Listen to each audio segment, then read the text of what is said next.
ನಮಸ್ಕಾರ, on spot ನ್ಯೂಸ್ಗೆ ಸ್ವಾಗತ. ನಾನು ಅಕ್ರಮ್ ಅಮೀನ್.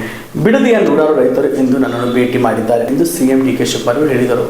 ಬೆಂಗಳೂರಿನಲ್ಲಿ ಮಾತನಾಡಿ, ನಾವು ಸ್ವಲ್ಪ ಹಣ ಪರಿಹಾರ ಹಾಗೂ ಸ್ವಲ್ಪ ಭೂ ಪರಿಹಾರವನ್ನು ಪಡೆಯುತ್ತೇವೆ ಎಂದು ಹೇಳಿದ್ದಾರೆ. ನಾನು ಅಧಿಕಾರಿಗಳ ಜೊತೆ ಚರ್ಚೆ ಮಾಡಿ ಬಾಕಿ ಇರುವ ಗ್ರಾಮಗಳಿಗೆ ಅಂತಿಮ ಅಧಿಸೂಚನೆ ಹೊರಡಿಸುತ್ತೇವೆ. ಯಾರು ಸ್ವಇಚ್ಛೆಯಿಂದ ಜಮೀನು ನೀಡುತ್ತಾರೋ ಅವರಿಂದ ಪಡೆಯುತ್ತೇವೆ, ಯಾರಿಗೂ ಬಲವಂತ ಮಾಡುವುದಿಲ್ಲ ಎಂದು ಹೇಳಿದರು. ಪಾದಯಾತ್ರೆ ರೈತರ ವಿರೋಧದ ಬಗ್ಗೆ ಕೇಳಿದಾಗ, ನಾನು ನೋಡಿದ್ದೆ, ಅಲ್ಲಿ ಕೆಲವು ರೈತರು ಮಾತ್ರ ಇದ್ದರು, ಉಳಿದವರು ಮಂಡ್ಯ, ಮೈಸೂರು, ತುಮಕೂರು ಭಾಗದ ಕ್ಷೇತ್ರಗಳಿಂದ ಜನರನ್ನು ಕರೆ ತಂದಿದ್ದರು. ರಾಜಕೀಯಕ್ಕಾಗಿ ಹೋರಾಟ ಮಾಡುವವರನ್ನು ಬೇಡ ಎನ್ನಲು ಸಾಧ್ಯವೇ? ಅವರು ಇವತ್ತು ಪಾದಯಾತ್ರೆ ಮಾಡಿದರು, ನಾವು ಬೇಡ ಅನ್ನುತ್ತಿರಲಿಲ್ಲ. ದಿನ ಪಾದಯಾತ್ರೆ ಮಾಡಲಿ, ಅವರು ಎಷ್ಟಾದರೂ ನಡೆಯಲಿ, ಅವರನ್ನು ತಡೆಯಬೇಡಿ ಎಂದು ಪೊಲೀಸರಿಗೆ ಹೇಳಿದ್ದೇನೆ ಎಂದು ಹೇಳಿದರು. ಬಿಡದಿಯ ರೈತರು ಒಂದು 100 ಜನ ನನ್ನನ್ನು ಬಂದಿದ್ರು, ಕೆಲವು ಪ್ರತಿನಿಧಿಗಳು ಬಂದಿದ್ರು, ಕೆಲವರೆಲ್ಲ ಹೊರಗಡೆ ಇದ್ದಾರೆ. ಅವ್ರ ಉದ್ದೇಶ ಕೆಲವು ಹಳ್ಳಿಗಳನ್ನು ನೋಟಿಫಿಕೇಶನ್ ಮಾಡಿಲ್ಲ, ಫೈನಲ್ ನೋಟಿಫಿಕೇಶನ್ ಮಾಡಿಬಿಡಿ, ನಾವು ಕೆಲವು ನಮ್ಮ ಸಮಸ್ಯೆ ಇದೆ, ನಾವು ಹಣನ ತೆಗೆದುಕೊಳ್ತೀವಿ, ಒಳ್ಳೆ ಪರಿಹಾರ ಕೊಡ್ತಾ ಇದ್ದೀವಿ, ಆದಷ್ಟು ಕೆಲವರು ಜಮೀನು ಉಳಿಸ್ಕೊಳ್ತೀವಿ, ನಾವು 50% ಜಮೀನು ಕೂಡ ನಾವು ಉಳಿಸ್ಕೊಳ್ತೀವಿ.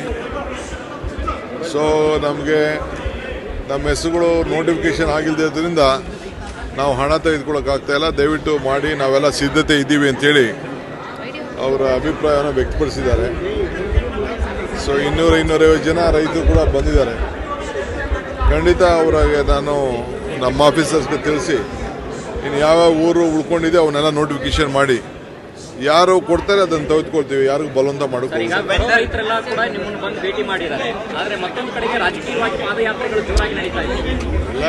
ನೋಡ್ರಿ, ಅಲ್ಲಿರೋರೆಲ್ಲ ನಾನು ಲೆಕ್ಕ ಹಾಕ್ಸ್ಬಿಟ್ಟಿದ್ದೀನಿ. 160 ಜನ ರೈತರು ಮಾತ್ರ ಅಲ್ಲಿದ್ದರು, ಮಿಕ್ಕಿದವರೆಲ್ಲ ಚನ್ನಪಟ್ಟಣ, ರಾಮನಗರ, ಮಂಡ್ಯ, ಮೈಸೂರು, ತುಮಕೂರು ಅಲ್ಲಿಂದ ಬಂದಂಥವ್ರು. ನಾನು ರಾಜಕೀಯಕ್ಕೆ ಪಾಪ ಅವ್ರು ಮಾಡೋರು ಬೇಡ ಅನ್ನೋಕ್ಕಾಗ್ತದ? ಪ್ರಜಾಪ್ರಭುತ್ವ ವ್ಯವಸ್ಥೆಯಲ್ಲಿ ಹೋರಾಟ ಮಾಡಲಿ.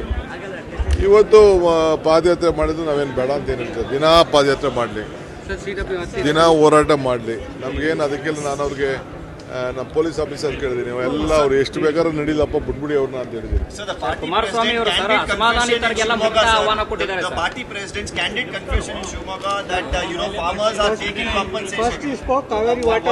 Of course, it is a fact. Whatever Mr. Vijayendra has spoken is true. Farmers now also, you saw, all the farmers wanted to take compensation. It is true. And see, when when BJP government was there, when 11,000 acres, 9 to 10,000 acres, 1,000 acres farmers took, BJP gave them money. Why did not Kumaraswamy shout at them? Why did not other people create problem? ಈಗ ಇದು 9,000 ಚಿಲ್ಲರೆ ಎಕರೆ ಇತ್ತು, 1,000 ಎಕರೆ ಅಷ್ಟು ಗಾಲೆ ಜಗದೀಶ್ ಶೆಟ್ಟರ್ ಇದ್ರು, BJP government ಇತ್ತು, ಆಗ ದುಡ್ಡಂತೂ ಕೊಟ್ಟಿದ್ದಾರೆ.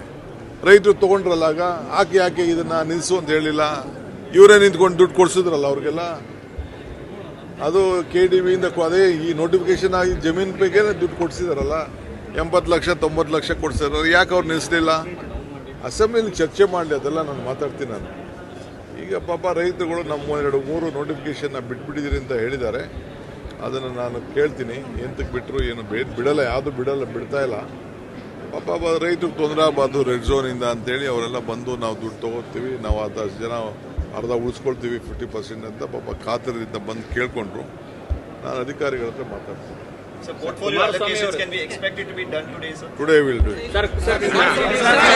BPL ration card ಹಾಗೂ ಆಯುಷ್ಮಾನ್ ಕಾರ್ಡ್ ಫಲಾನುಭವಿಗಳಿಗೆ ಸುಜ್ನಿ ಆಸ್ಪತ್ರೆಯಲ್ಲಿ ಉಚಿತ ಚಿಕಿತ್ಸೆ. ಕಲಬುರಗಿಯಲ್ಲಿ ಸ್ತ್ರೀ ರೋಗ ಹಾಗೂ ಮಕ್ಕಳ ಚಿಕಿತ್ಸೆಗಾಗಿಯೇ ಪ್ರತ್ಯೇಕ ಆಸ್ಪತ್ರೆ ಪ್ರಾರಂಭ.